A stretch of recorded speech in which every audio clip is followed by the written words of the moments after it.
Yeah, let me just run through the trouble spots in the National Football League. Nobody wants to talk about it, but that's all they're writing about in Pittsburgh. They're not writing at this moment about Aaron Rodgers, and they're not writing about the 2-for-1 trade they made with the Miami Dolphins. They're writing about TJ Watt. The report is that TJ Watt's talks have stalled on a contract extension, and TJ Watt may want to be traded, and that Pittsburgh might be about ready to start taking trade offers for their star pass rush outside linebacker. He's got 105 career quarterback sacks. TJ Watt made $21 million last year. That's what he's going to make this year, final year of the contract. TJ Watt wants $45 million. That's a little pricey for anything as it relates to Pittsburgh Steelers football.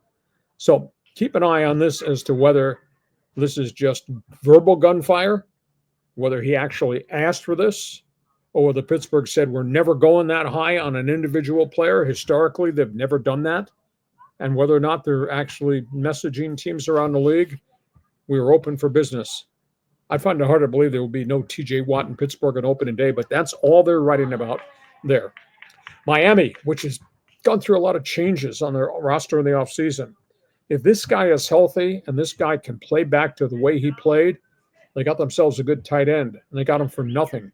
Darren Waller was quite a story with the Raiders. Darren Waller came out of a real troubled past, bad family, drugs, etc., made himself into a Pro Bowl wide receiver, and then suffered a scary setback physically and walked away from football at the peak of his career and earning power. He finally informed the New York Giants, who had gotten his rights, informed the New York Giants, I want to be released, taken off the reserve retired list. I want to be a free agent. I want to go to Miami. Miami has signed him. Darren Waller caught 350 passes in 20 touchdowns in this span with the Oakland Raiders. And it was a shocker when he was traded. It was a shocker when he walked away from football because of a health breathing problem, which they obviously have solved. They might have gotten themselves a gem of a player if Darren Waller can be what Darren Waller used to be with the Raiders. So we'll keep an eye on that. In Baltimore, they won't talk about it. Justin Tucker, of course, was released by the Baltimore Ravens. 10-game suspension without pay by the National Football League. The aftermath of the sexual misconduct case. This is a carbon copy of all the junk Deshaun Watson got himself involved in while he was with the Houston Texans. Couple of college football notes. Brigham Young University has lost its quarterback. This guy was on a fast track to stardom. Jake Retzlaff has withdrawn from BYU and is entering the transfer portal. As a bright young quarterback, he was accused in a lawsuit of a sexual assault by a girlfriend. He totally denied it. But because there was an incident on the BYU campus, the university recommended that he be disciplined and suspended for 7 games, violation of the Honor Code. Jake Retzlaff said, no, I did nothing wrong. It was consensual. No charges were ever laid. Yeah. Is this woman suing me? Yes. I deny it. And you want to suspend me for 7 games for an Honor Code violation? He put his name into the transfer portal this past week. An interesting story to see where he winds up. And the last one is Conference USA. And I know you're big on everybody's moving, teams moving to different conferences. And you're the only guy I know that thinks Texas State to the Pac-12 makes a hell of a lot of sense. This probably makes sense to you too. Conference USA has just announced it's expanding. Are you ready for this? Conference USA has just admitted the University of Delaware, the Blue Hens, 1AA football. Delaware is coming, as is Missouri State, a former 1AA Southwest Missouri State champion. Bizarre. Like, this is going to make Conference USA something that everybody's going to pay attention to. The big press conference to announce the Delaware Blue Hens are coming to Conference USA.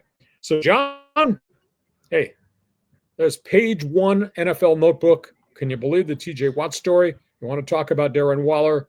Floor is yours. Well, first of all, aren't the Delaware Blue Hens, isn't that Joe Flacco's school? That is.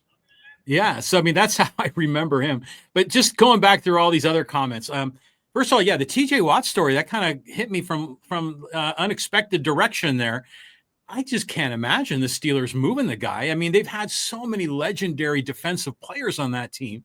And TJ Watt is sort of kind of the face of the franchise, wouldn't you say? I mean, I would just be floored if they traded him. I am floored too. But that has never been the way Pittsburgh has done business, to give somebody $45 million to play. That's just not their mode of operation. They have taken care of their star players. But I just have the feeling that the Rooney family says, okay, this is the position. This is the max contract. We're willing to pay this guy at this position. I don't see Pittsburgh willing to pay a Roethlisberger the going rate of $50 million if Ben Roethlisberger were still playing, just because somebody else pays somebody that amount of money. So I'd be shocked, but I guess anything is possible right now in the current mode of NFL football, where everybody's trying to top what the last guy got. Everybody is now shooting beyond what Myles Garrett just got when Cleveland gave him $41 million. So TJ Watt supposedly wants to go from 21 to 45. I just don't see that happening. Yeah, well, I mean, you got to get what you deserve, and in the market, if Myles Garrett's making 41, then TJ Watt's got a pretty solid case that he's worth that amount of money. So, yeah, we'll keep an eye on this one. And the last thing with BYU, it's interesting how it's a Latter-day Saints school, so they have the honor code and everything, but there's got to be. I mean, granted, this was there's a lawsuit and everything else involved, but I would imagine there's a lot of winking and nodding over there in Provo, because this honor code thing is probably violated all the time, isn't it? I don't know if it's violated all the time. Has it been violated? Yes, but guys have left the program. It's been violated for multiple reasons. Some of it involving relationships. Some of it's been involving academics.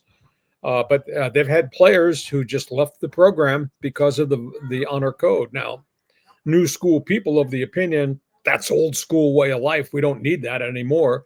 Retzlaff's of the opinion, you can't penalize me for something, A, I didn't get charged for, and B, was consensual. But Retzlaff says, I'm not taking a 7-game suspension to sit out a chunk of the season for your honor code. And now he's in the transfer portal. It's a big blow to Sataki, the head coach at BYU, because this was a young quarterback on a real fast track. Well, good on the quarterback for standing up for his own values, and he's going to move on. But how in the hell did Jim McMahon survive at BYU with an honor code? Wink, wink. Yeah, that's what I think. Maybe McMahon was not as irreverent towards everything as the McMahon we got to know as an NFL quarterback. Maybe it was a young McMahon that wasn't that rebel rouser at that point in time. Okay. All right. That makes sense. Okay. We go from all that last